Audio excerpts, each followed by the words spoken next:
Good morning. Time for another lesson. So today's lesson is lesson 53,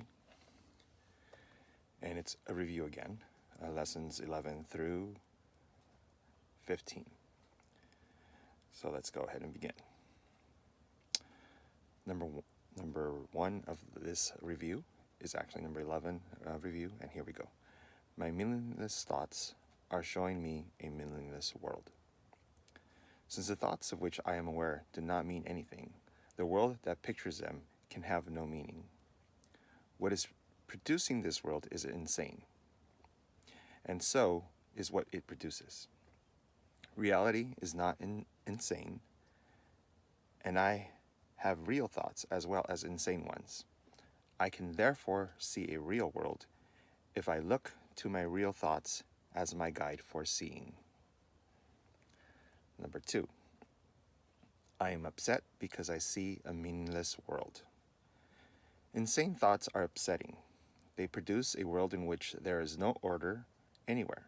Only chaos rules a world that represents chaotic thinking, and chaos has no laws.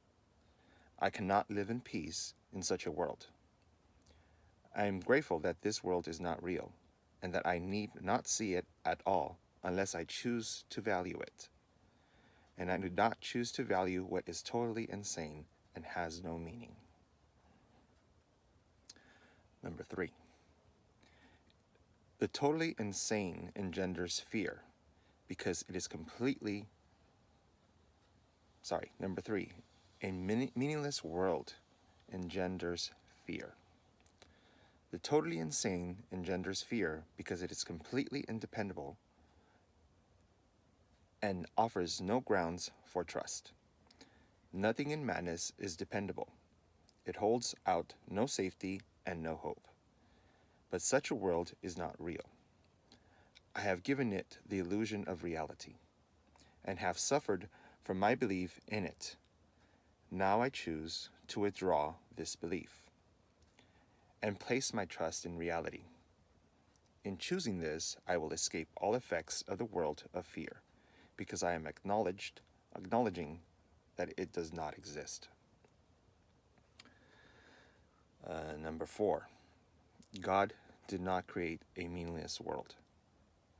How can a meaningless world exist if God did not create it? He is the source of all meaning and everything that is real in His mind. It is in my mind too, because He created it with me.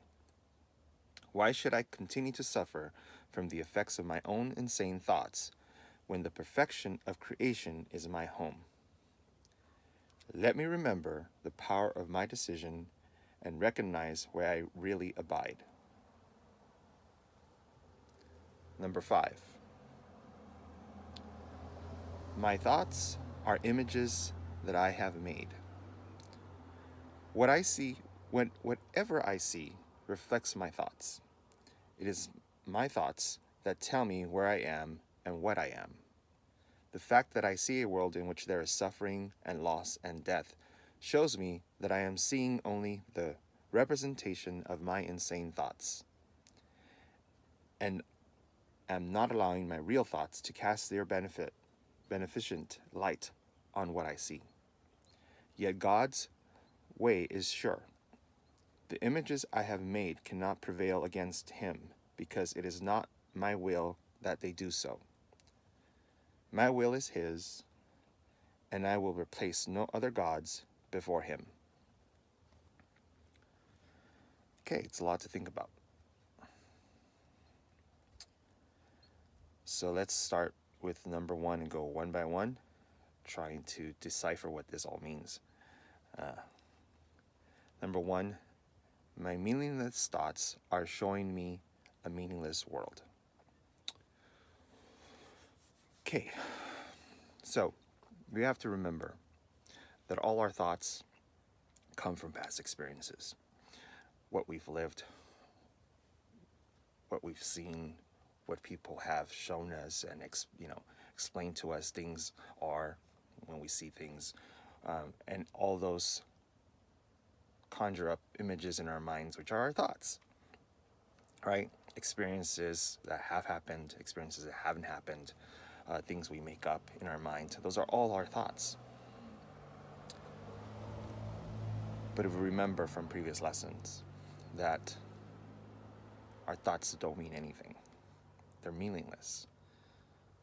So when we look out in the world, what we see is just the illusion. It all doesn't mean anything. It's just what we're conjuring up in our minds, and the thoughts that we're seeing and the experiences that we're partaking in are just meaningless. They're not real. They're not our real selves. They're just, once again, figments of our imagination. But they're real to us because we experience them. And that's where the difficulty is separating ourselves from those experiences, especially when they're difficult ones. You know, loss, heartache, deception, all those experiences really hit us hard, and they transfix in our minds and create new thoughts, which is just nuts. But that's number one. Number two, I am upset because I see a meaningless world. Yeah, it's upsetting. It's upsetting because, especially nowadays, you look out into the world and there's so many ugly things happening in our environments. You know, all the violence, people hating one another. Just, you know, where's the love? It really isn't there.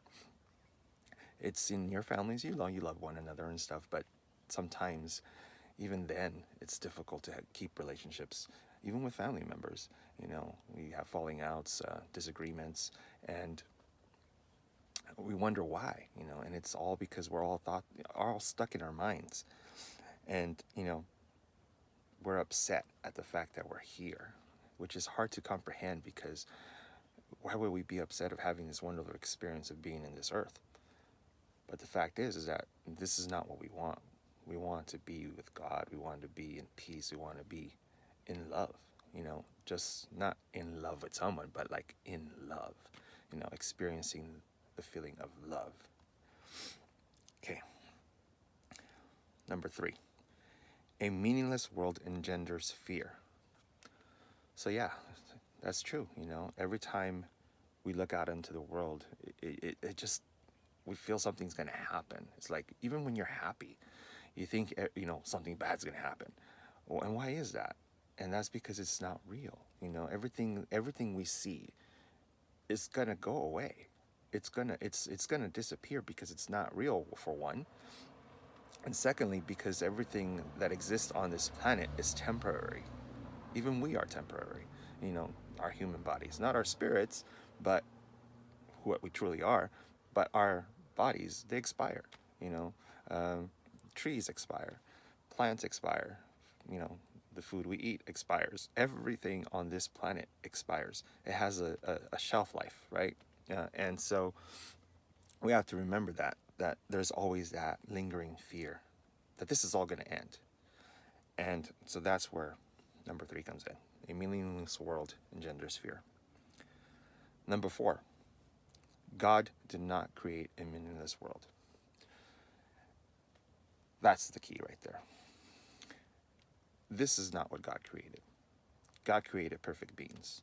God created us with only love in our hearts, only love in our minds.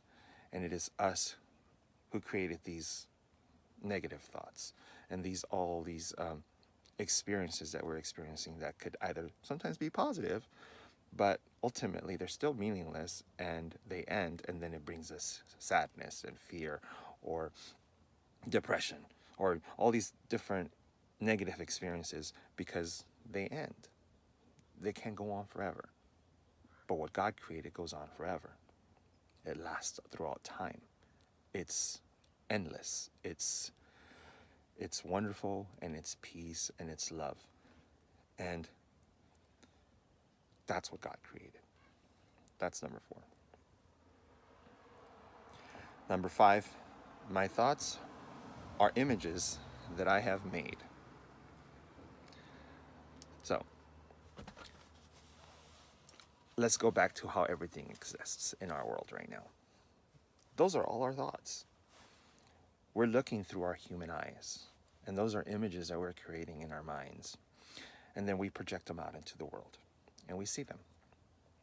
So, yeah, my thoughts are images. Let me go back to it. My thoughts are images that I have made. I've made all my thoughts. You know, I experience this world through me. So everything that I see and everything that I think is a creation of me. I am creating that. And those are not the thoughts that God creates. It's the thoughts that I create, the ego self, the person that wants things to go his way, not God's way, but what I think is right, forgetting that I don't really have the vast knowledge and the vast knowledge that God has. It's deep inside my spiritual self, but for whatever reason, when we're here in this earth, we block it because we want things to go our way. We want things to be how we want them to be. And sometimes God throws a curveball at you and says, hey, you're not taking the right path. You're doing it the wrong way. And that's when we stumble. And that's when it gets really difficult because we're, butting heads with what God truly intends us to do. And what's hard is that we don't know what that is.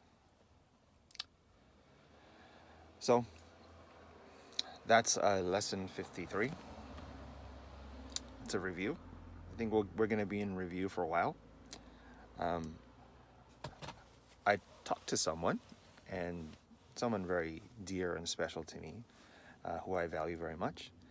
And he explained to me that, you didn't explain what the Course in Miracles is. I kind of just assumed that everybody knew that's watching this because, you can only find it if you know what this is. But he said it might be a good idea to make a video and kind of summarize what the Course in Miracles is. So I will be doing that at some point. So I appreciate your time that you're giving me here to share this journey with me. And once again, please comment, give me feedback, share with me your experiences, and let's keep going forward. Bye.